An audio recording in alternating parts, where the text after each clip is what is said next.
Hello everyone, welcome back to Eureka. I am Goldy Namdev और आज हम कैंसर बायोलॉजी पढ़ने वाले हैं। ये कैंसर बायोलॉजी का 5th लेक्चर है। इससे पहले भी हमने फोर लेक्चर्स कवर कर लिए हैं। तो एक बार हम बस ये देख लेते हैं कि अभी तक हमने क्या क्या पढ़ा है, उसके बाद हम आज का टॉपिक स्टार्ट करते हैं।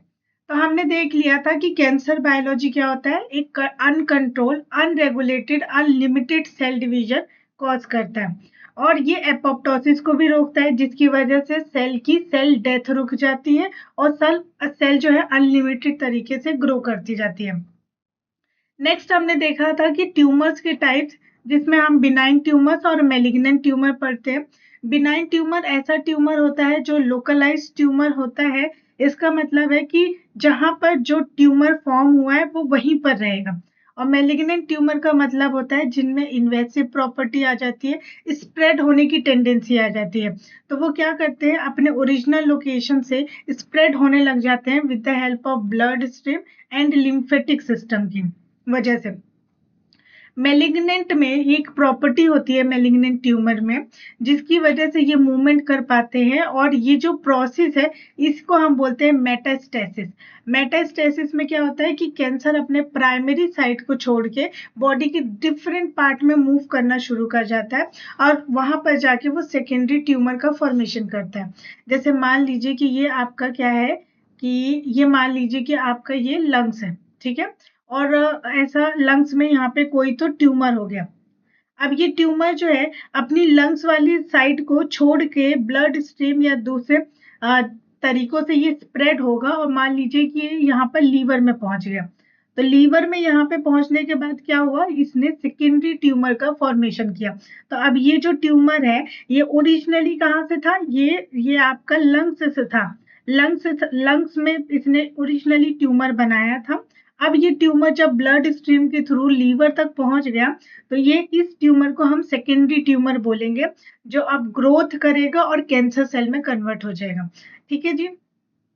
नेक्स्ट हमने पढ़ा था कि एपिथेलियल मेसेनकाइमल ट्रांजिशन क्या होता है और इसमें कौन कौन सी प्रोटीन्स का इन्वॉल्वमेंट होता है। तो ये सारी चीजें हम ऑलरेडी अपने फर्स्ट से लेके 4th लेक्चर में कवर कर चुके हैं। आज हम देखेंगे कि कैंसर सेल में क्या क्या प्रॉपर्टीज होती हैं जिसकी वजह से उसकी ग्रोथ होती है और कैंसर सेल जो है अपना कैंसर कॉज कर पाता है। ऐसे क्या क्या प्रॉपर्टीज होनी चाहिए जब जाके हम बोलते हैं कि हाँ ये सेल जो है कैंसरस सेल है। ठीक है। तो यहाँ पे देखिए, अब इन्हीं प्रॉपर्टी को ना हम हॉलमार्क भी बोलते हैं, यानी एक ऐसा मार्क जो हमें ये बताता है कि अच्छा ये सेल जो है ट्यूमर लाइक प्रॉपर्टी रख रही है, ये सेल जो है आगे जाके कैंसर बनाएगी। ठीक है। तो सबसे पहले प्रॉपर्टी तो ये होती है कि ये पॉलीफ्रेटिव सिग्नलिंग को सस्टेन कर लेते हैं। मतलब जब सेल होता है ना, तो सेल को ग्रो करना है, सेल को डिवाइड करना है, इसके लिए उसको सिग्नलिंग मिलती है और जब उसको सिग्नलिंग मिलती है तभी वो अपना सेल डिवीजन शुरू करता है। तो जब ये सिग्नलिंग आती है तो कैंसर सेल क्या करते हैं, इसी सिग्नलिंग को स्टॉप कर देते हैं। मतलब इसी सिग्नलिंग को वो चाहते हैं कि ये बार बार सिग्नलिंग उनको मिलती रहे, जिसकी वजह से ये बार बार ग्रो करते रहे। तो सेल जो है वो ग्रोथ फैक्टर्स को प्रोड्यूस करते हैं ताकि ग्रोथ वाले पाथवेज एक्टिवेट हो सके और तब जाके सेल डिवीजन होती है। तो कैंसर सेल क्या करता है कि इस पाथवे को हमेशा के लिए ऑन कर देता है, जिसकी वजह से एंटी ग्रोथ सिग्नल्स के लिए वो रिस्पॉन्स ही नहीं करता, इनसेंसिटिव हो जाता है। क्योंकि देखिए, अगर ग्रोथ के लिए कोई सिग्नल मिला है और सेल ने ग्रो किया है, तो जब ग्रोथ हो चुकी है तो वो सिग्नल जो है एंटी ग्रोथ सिग्नल आएगा जो ये बताएगा कि सेल को अब ग्रो नहीं करनी है। तो हमारी जो कैंसर सेल होती है वो ग्रोथ सिग्नल के लिए तो अच्छे से एक्ट करती है, अच्छे से रिस्पॉन्स करती है। लेकिन कोई अगर एंटी ग्रोथ सिग्नल आ जाए जो ये बोले कि नहीं अब सेल डिवीजन नहीं करना है, तो इस सिग्नल के लिए जो है कैंसर सेल रिस्पॉन्स नहीं करती, इनसेंसिटिव हो जाती है। तो इसीलिए बोला है कि पहली प्रॉपर्टी तो ये कि कैंसर सेल को बहुत ज्यादा डिवाइड करना है, तो इसलिए वो सिर्फ पॉलीफ्रेटिव सिग्नलिंग को ही सस्टेन करती है। ठीक है, फर्स्ट प्रॉपर्टी। नेक्स्ट प्रॉपर्टी ये है कि ये क्या करते हैं, ग्रोथ सप्रेसर को इवेट कर देते हैं। इसका मतलब होता है कि ऐसे कुछ फैक्टर्स, ऐसे कुछ जीन्स जो कि ग्रोथ को या सेल डिवीजन को रोकने का काम करते हैं, उन चीजों से वो क्या कैंसर सेल क्या होती है, दूर भागती है, उससे बच के निकल जाती है। जैसे कि हमारे पास ट्यूमर सप्रेसर जीन होता है, P53 एंड RB। ये ट्यूमर सप्रेसर जीन है जो ट्यूमर को सप्रेस कर रहे हैं, नाम से ही समझ में आ रहा है कि ट्यूमर को कम करेंगे। तो इनको जो है इनसे जो है कैंसर सेल दूर भागती है, इनको इवेड करके चकमा देके भाग जाती है, और कैंसर सेल इनसे दूर रहती है क्योंकि ये ट्यूमर को कम करेंगे, और कैंसर सेल को क्या करना है, लगातार डिवाइड करना है। तो ये होती है सेकंड प्रॉपर्टी। थर्ड प्रॉपर्टी होती है कि कैंसर सेल जो है सेल डेथ को रेसिस्ट कर लेता है, यानी कि सेल डेथ के लिए वो रिस्पॉन्स ही नहीं करता है। कैंसर सेल का बस एम इतना है कि मुझे लगातार डिवाइड करते जाना है और मुझे डेथ शो ही नहीं करना है, इसीलिए ये एपोप्टोसिस प्रोसेस को नहीं करते हैं, उसको अवॉइड करते हैं। नेक्स्ट प्रॉपर्टी है इनेबलिंग रेप्लिकेटिव इमॉर्टेलिटी, यानी कि ऐसी चीजें जो रेप्लिकेशन करवाएंगी, अगर रेप्लिकेशन होगा तो सेल डिवाइड होगा, तो टीलोमेरेज का एक्टिवेशन करके रखती हैं कैंसर सेल, जिससे कि हमेशा के लिए जो है सेल डिवाइड होती रहे, हमेशा रेप्लिकेशन हो, जिससे सेल डिवीजन होता रहे। नेक्स्ट प्रॉपर्टी है activating invasion and metastasis. Cancer cell चाहती हैं कि वो अपना डिवीजन बढ़ाएं, इसीलिए क्या करती हैं कि वो अपनी लोकेशन को छोड़कर इन्वेड कर जाती हैं, दूसरी लोकेशन में स्प्रेड हो जाती है, मेटास्टेसिस करती है, वहां पे भी जाके फिर वो कैंसर कॉज करती है दूसरी जगह पे। इसीलिए वो अपनी टिश्यू की बाउंड्रीज जो होती है उसको ब्रेक कर देती हैं। देखिए, ये जो है आपका, मान लीजिए ये सेल है, ठीक है, यहाँ पे कोई कैंसर सेल जो है बहुत ज्यादा ऐसे ग्रो करने लग गई, तो अब ये कैंसर सेल क्या करती है कि इसकी बाउंड्री होती है कि बस ये इतना ही डिवाइड कर सकती है, ये बाउंड्री है सपोज, तो ये बाउंड्री को अपनी ब्रेक कर लेती है और इससे भी ज्यादा जो है ग्रो करने लग जाती है। ये नॉर्मल सेल को अपनी लिमिटेशंस पता होती है, लेकिन कैंसर सेल को अपनी लिमिटेशन नहीं पता होती, इसलिए वो अपनी बाउंड्रीज को तोड़ के बाहर निकल जाती है और दूसरे एरियाज में भी जाके इन्वेड कर जाती है और वहां पे भी सेल डिवीजन करने लग जाती है। नेक्स्ट है कि यहाँ पर जैसे कैंसर सेल क्या होती है कि कुछ मेटाबॉलिज्म डिफरेंसेस लेकर आती है अपने अंदर, तो वो वारवर्क इफेक्ट को शो करती है, जिसको हम एरोबिक ग्लाइकोलिसिस भी कहते हैं। इसको डिटेल में हम कवर करेंगे। नेक्स्ट टॉपिक है, नेक्स्ट पॉइंट है आपका avoiding immune destruction. Cancer cell को लगातार डिवाइड करना है, तो वो इम्यून सेल से बचती हैं, क्योंकि इम्यून सेल्स क्या करेंगी, कैंसर सेल को पकड़ेंगी, ढूंढेंगी और उनको डिस्ट्रॉय कर देंगे। नेक्स्ट है ट्यूमर प्रमोटिंग इन्फ्लामेशन। ट्यूमर जो होता है ना, वो इन्फ्लामेशन प्रमोट करता है, क्रोनिक इन्फ्लामेशन, और इन्फ्लामेशन करने का इसका सेंस इतना सा होता है कि इन्फ्लामेशन ट्यूमर की ग्रोथ को बढ़ाता है। नॉर्मल टिश्यूज को इन्फ्लामेशन से नुकसान होता है, लेकिन जो कैंसर सेल होती हैं उनमें अगर इन्फ्लामेशन वो जानबूझ के करवाती हैं, क्योंकि उससे ट्यूमर की ग्रोथ को सपोर्ट मिलता है, और उनको तो सिर्फ डिवीजन करना है, बाकी इन अराउंड तो कुछ भी देखना नहीं है। Next, genome instability and mutation. जो आपकी कैंसर सेल होती है ना, वो स्ट्रेस में भी सरवाइव कर सकती है, यानी कि स्ट्रेस में भी वो ग्रो कर सकती है। अगर उसमें जीनोम इनस्टेबिलिटी है तो भी ग्रो कर सकती है। इनस्टेबिलिटी का क्या मतलब है, अगर मान लीजिए कोई डीएनए है वो ब्रेक हो गया, तो हमारी जो नॉर्मल सेल्स होती हैं वो क्या करती है, डीएनए ब्रेक हो जाता है तो वो सेल डिवीजन को रोक देती हैं, उसको रोक देती हैं और रिपेयर करती हैं। जब तक डीएनए रिपेयर नहीं होता तब तक सेल साइकिल आगे नहीं बढ़ती और सेल डिवीजन नहीं होता। लेकिन कैंसर सेल क्या करती हैं, इसी डैमेज डीएनए के साथ ही वो आगे बढ़ जाती हैं और सेल को डिवाइड करती रहती है लगातार। तो इसलिए जीनोम इनस्टेबिलिटी, अब अगर आपका डीएनए ही खराब है तो क्या हो गया, जीनोम आपका स्टेबल नहीं है, स्टिल जो है कैंसर सेल डिवाइड करती जा रही है, और इसी डिवीजन के कारण वो लगातार म्यूटेशन को गेन करती जा रही है। तो इससे क्या होगा, म्यूटेशन रेट बढ़ रहा है, डिफेक्टिव डीएनए रिपेयर मैकेनिज्म काम भी नहीं कर पा रहा है, और एक टाइम आने के बाद वो भी डिफेक्ट हो जा रहा है, तो वो डीएनए को रिपेयर भी नहीं करवा पा रहा है, जिसकी वजह से लगातार म्यूटेशन जो है इकट्ठा होता जा रहा है, और उसी म्यूटेशन के साथ कैंसर सेल डिवाइड होती जा रही है और सिर्फ अननेसेसरी चीजों को कॉज कर रही है सेल के अंदर। नेक्स्ट पॉइंट है इवेशन ऑफ एपोप्टोसिस। ओके, हमने ये देखा है कि जो कैंसर सेल है वो एपोप्टोसिस नहीं करती, क्योंकि एपोप्टोसिस का मतलब है प्रोग्राम सेल डेथ, यहाँ पे सेल की डेथ होगी, और कैंसर सेल सिर्फ डिवाइड करना जानती है, उसको डेथ नहीं करवानी है। तो यहाँ पर क्या होता है, अब एपोप्टोसिस है, ये एक नेचुरल प्रोसेस है। अगर सेल को पता चला, हमारी नॉर्मल सेल्स को पता चला कि उनमें कुछ डिफेक्ट है, तो वो एपोप्टोसिस को प्रमोट करती है।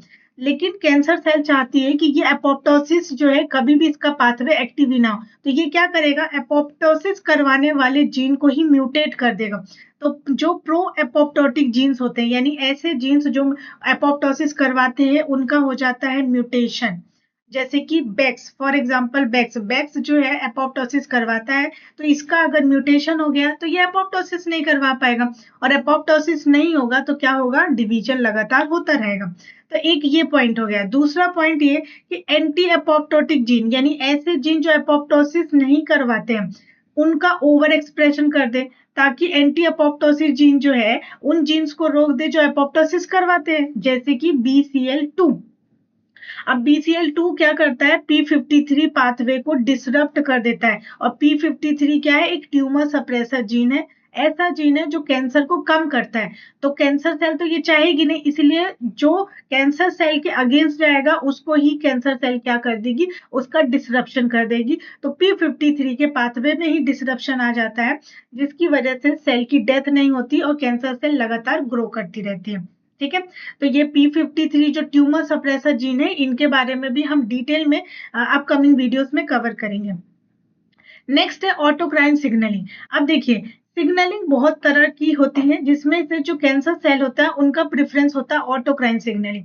अब देखिए, कैंसर सेल एक हार्मफुल सेल है, तो नॉर्मल सेल तो उसको सपोर्ट नहीं करेगी, ना ग्रोथ करने में, ना न्यूट्रिशन प्रोवाइड करने में। तो इसलिए जो कैंसर सेल होती है ना, वो किसी पे डिपेंड ही नहीं होती, वो खुद को ही सिग्नल देती है और खुद ही उसके लिए रिस्पॉन्ड भी करती है। तो यानी कि जैसे सपोज आप मान सकते हैं कि ये रही आपकी कैंसर सेल।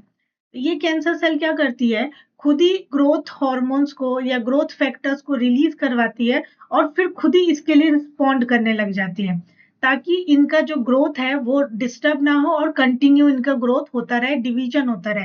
तो इसीलिए इसको बोलते हैं कि सेल्फ सफिशिएंसी है ग्रोथ सिग्नल, खुद ही को सिग्नल देंगे और उस सिग्नल के लिए खुद ही रिस्पॉन्ड करेंगे और सेल डिवीजन करवा लेंगे।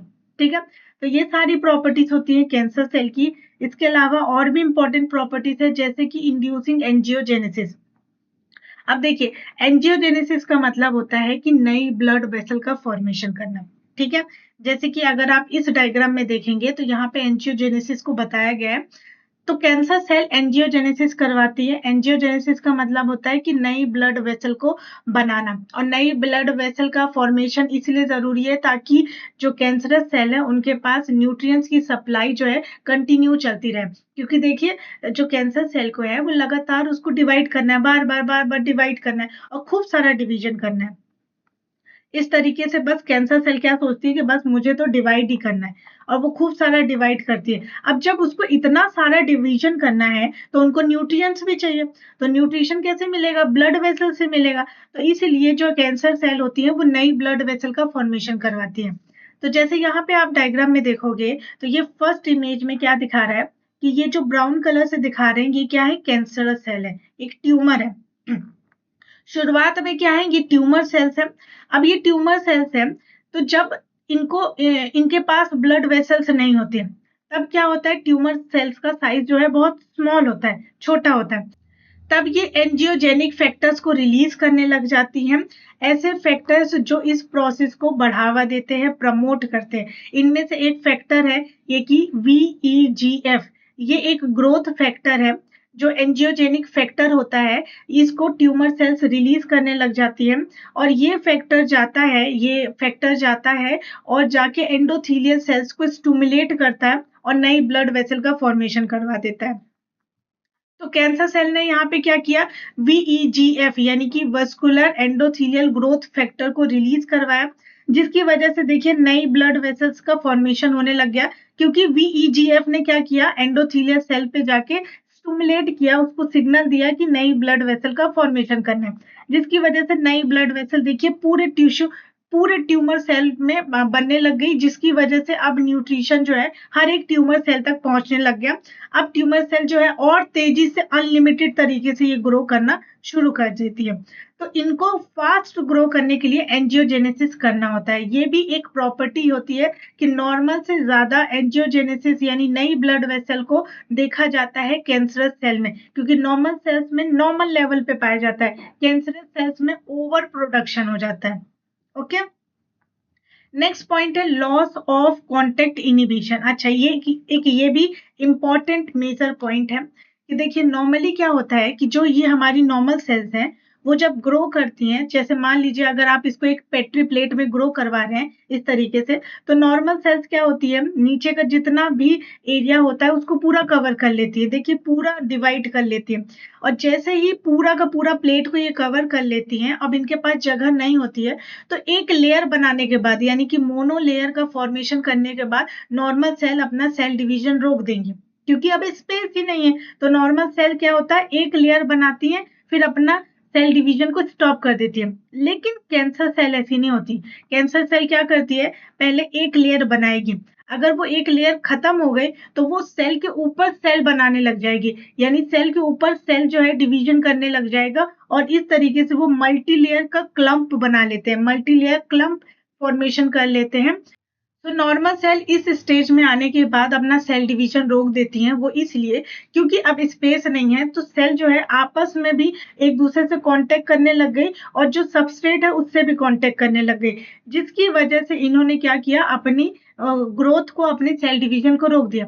पर कैंसर सेल जो है आपस में टकरा भी रही हैं और स्पेस नहीं है, तब भी वो ग्रो करती जा रही है, और इसी फिनोमिना को हम बोलते हैं कि कैंसर सेल में कॉन्टेक्ट इनिबिशन का लॉस हो चुका है। नॉर्मली क्या होता है, जैसे कि मान लीजिए मेरे पास ये एक इतनी सी प्लेट है, तो जो है मेरी नॉर्मल सेल्स वो इस तरीके से ग्रो कर रही हैं, ठीक है, ग्रो कर रही है। अब जब स्पेस खत्म हो गई तो ये सेल के बीच में ना कॉन्टेक्ट बहुत ज्यादा बढ़ रहा है, जिसकी वजह से जो है अब जो इनका इनिबिशन हो जाता है, ग्रोथ का इनिबिशन हो जाता है। लेकिन कैंसर सेल का प्रॉपर्टी ये है कि सेल और सेल के बीच में कितना भी कांटेक्ट बढ़ जाए, स्पेस ना भी रहे, तो ये मल्टी लेयर यानी कि सेल के ऊपर एक और लेयर बना लेती हैं, लेकिन ये डिवाइड लगातार करती जाएंगी, जैसे कि इस इमेज में दिख रहा है। तो इसी को बोलते हैं कि मल्टी लेयर क्लम्प का फॉर्मेशन कर लेती है कैंसर सेल, जबकि नॉर्मल सेल सिर्फ एक मोनो लेयर बनाने के बाद अपना सेल डिवीजन रोक देती है। तो ये जो loss of contact inhibition cancer cell में होता है, तो ये कैसे हो रहा है, ये इसलिए हो रहा है क्योंकि अब सेल की डेंसिटी जो है बहुत ज्यादा बढ़ गई, फिर भी कैंसर सेल रुकने का नाम नहीं ले रही। जबकि नॉर्मल सेल में अगर सेल की डेंसिटी बहुत ज्यादा बढ़ जाती है तो यहाँ पे डिवीजन स्टॉप हो जाता है। तो कैंसर सेल ने क्या किया, डेंसिटी डिपेंडेंट इनिबिशन को भी रोक दिया, यानी डेंसिटी जब बढ़ जाती है सेल की, तो उसकी वजह से जो इनिबिशन हो रहा है वो इनिबिशन भी कैंसर सेल में रुक जाता है। यानी कितनी भी डेंसिटी बढ़ जाए सेल की, कैंसर सेल तो बस डिवाइड ही करती जाएंगी, ठीक है। तो एक ये प्रॉपर्टी होती है कि कैंसर सेल में लॉस ऑफ कॉन्टेक्ट इनिबिशन हो जाता है, ठीक है। So density dependent inhibition does not occur in cancer cell.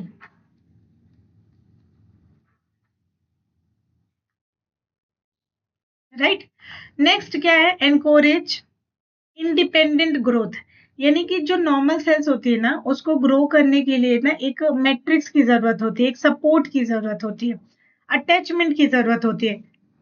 But जो कैंसर सेल होती है वो किसी अटैचमेंट पे निर्भर नहीं रहती है, वो क्या होती है, एक्स्ट्रा सेलुलर मैट्रिक्स से डिटैच हो जाती है। अब देखिए जो ऊपर वाली लेयर है, पहली वाली लेयर जो है नीचे वाले जो एरिया है उसके साथ अटैच है ना। लेकिन जो ऊपर वाली लेयर है उसका तो नीचे के साथ, नीचे वाले जो मैट्रिक्स है उसके साथ कोई कनेक्शन ही नहीं है, तो उससे वो कैसी डिटैच हो चुकी है। तो जब ये जो कैंसर सेल होती है वो इस तरीके से डिटैच होके भी सरवाइव कर जाती है। लेकिन जो हमारी नॉर्मल सेल होती हैं, अगर वो जो सपोर्ट है, जो मैट्रिक्स है, अगर वो उससे अटैच नहीं होंगी, उससे अलग हो जाएंगी, तो उनकी डेथ हो जाएगी। और इसी फिनोमिना को हम एनोइकिस बोलते हैं, डेथ अपॉन डिटैचमेंट। यानी कि एनोइकिस एक स्पेशलाइज्ड प्रोग्राम सेल डेथ है, यानी एपोप्टोसिस है। और ये तब होता है जब कोई भी सेल जो है अपने एक्स्ट्रा सेलुलर मैट्रिक्स से अलग हो जाती है, उस केस में डेथ होने लग जाती है। तो कैंसर सेल जो है एनोइकिस को अवॉइड करती है, यानी कि वो चाहे डिटैच भी रहे, वो एक्स्ट्रा सेलुलर मैट्रिक्स से कोई भी कांटेक्ट ना रखे, बस उसको सेल डिवीजन करते जाना है। तो एनोइकिस क्या है, ये तब होता है जब एक्स्ट्रा सेलुलर मैट्रिक्स के साथ कनेक्शन टूट जाता है नॉर्मल सेल से। तो यहाँ पे क्या होता है कि नॉर्मल सेल का सेल के साथ कनेक्शन अगर टूट गया या सेल और मैट्रिक्स के साथ कनेक्शन लूज हो गया तो डेथ हो जाएगी। और ये जो एनोइकिस वाला फिनोमिना है ये नॉर्मल सेल में होता है, जबकि कैंसर सेल इस फिनोमिना को अवॉइड करती है, क्योंकि उनको किसी भी केस में डेथ तो नहीं करवानी है। तो एक ये अनदर प्रॉपर्टी हो गई कैंसर सेल का कि उनका कॉन्टेक्ट इनिबिशन लो हो जाता है और वो फिर भी डिवाइड करती रहती है। ठीक है, तो ये था these are the some properties of cancer cell. यहाँ पे मैंने एक पूरा कलेक्ट कर दिया है कि कैंसर सेल में क्या क्या प्रॉपर्टी होती है। कि देखिए वो अनकंट्रोल पॉलिफरेशन करते हैं, अनकंट्रोल तरीके से बस डिवाइड करना जानते हैं, इम्यून सिस्टम से भागते हैं, इनमें डिफ्रेंसिएशन लॉस हो जाता है, एंजियोजेनेसिस यानी न्यू ब्लड वेसल का फॉर्मेशन करवाते हैं, इनके पास एबिलिटी होती है कि ये अपने एरिया से निकल के स्प्रेड हो सके, इन्वेड कर सके दूसरी जगह पे और मेटास्टेसिस कर सके।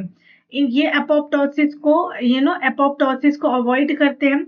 और अगेन अच्छा, इनमें मेटास्टेसिस वाली प्रॉपर्टी होती है। Loss of contact inhibition cancer cell में पाया जाता है। इनमें मेटाबॉलिज्म भी ऑल्टरेशन होता है जिसकी वजह से वारबर्ग इफेक्ट देखने को मिलता है, जिसको हम कमिंग वीडियोस में कवर करेंगे। एनकोरेज इंडिपेंडेंट ग्रोथ मिलती है, यानी कि इनको अटैचमेंट नहीं चाहिए ग्रोथ करने के लिए, एक्स्ट्रा सेलुलर मैट्रिक्स है या सेल टू सेल इंटरेक्शन नहीं चाहिए इनको ग्रोथ करने के लिए, ये इंडिपेंडेंट बस ग्रो कर सकते हैं। इमोर्टेलिटी मतलब ये हमेशा के लिए बस डिवीजन करते रहते हैं और हमेशा जीने वाली सेल है जो कभी भी सेल डिवीजन को रुकने का नाम नहीं लेते हैं। जीनोम इनका इनस्टेबल होता है क्योंकि डीएनए डैमेज हो जाता है, म्यूटेशन इकट्ठा हो रहा है, फिर भी लगातार इनमें सेल डिवीजन देखने को मिलता है। तो यहाँ पर क्या बताया गया है कि cancer cell have lost the molecule on their surface that keep the cell in its right place. They become detached from their neighbors. अब यहाँ पर देखिए ये जो सेल है आपको दिखाया है, ये जो है ये एक्स्ट्रा सेलुलर मैट्रिक्स का पोर्शन है, ठीक है, जिससे कि आपकी सेल जो है बाइंड है और ये जो है नॉर्मली सेल जो है इस तरीके से ग्रो कर रही है। तो जब नॉर्मल सेल थोड़ा सा ट्रांसफॉर्म्ड हो जाती है, म्यूटेशन गेन कर लेती है और ट्यूमर बनने लग जाता है, यानी उसमें कैंसर वाली प्रॉपर्टीज आने लग जाती है, तो वो क्या होती है कि ये जो इसका सबस्ट्रेट होता है जिससे ये अटैच रहती है, इनसे क्या होती है वो अलग हो जाती है। और अलग होने के बाद इनका जो अटैचमेंट है ये मॉलिक्यूल से सरफेस से अलग हो चुकी है, फिर भी ये आगे जाके ग्रो करेंगी, अपने नेबर से दूर हो चुकी हैं, ये अपने सबस्ट्रेट से दूर हो चुकी हैं, फिर भी आगे जाके ये ग्रो करेंगी, ट्यूमर सेल का फॉर्मेशन करेगी जो आगे जाके कैंसरस बन जाएगा और कैंसर सेल वाली इसके पास सारी की सारी प्रॉपर्टी होंगी। तो इस तरीके से नॉर्मली जब ट्यूमर का फॉर्मेशन होता है तो वो सबसे पहले क्या करती हैं, वो जिन सेल से अटैच होती हैं उनसे कनेक्शन तोड़ देती हैं, जिस सरफेस से अटैच होती है उनसे कनेक्शन तोड़ देती है और इंडिपेंडेंटली बस डिवाइड करने के बारे में सोचती हैं। ठीक है, तो ये सारी प्रॉपर्टी थी about cancer cell. I hope कि ये प्रॉपर्टी सब आप अच्छे से याद कर लेंगे क्योंकि इनसे डिफरेंट तरह के क्वेश्चन एग्जाम में पूछे जाते हैं।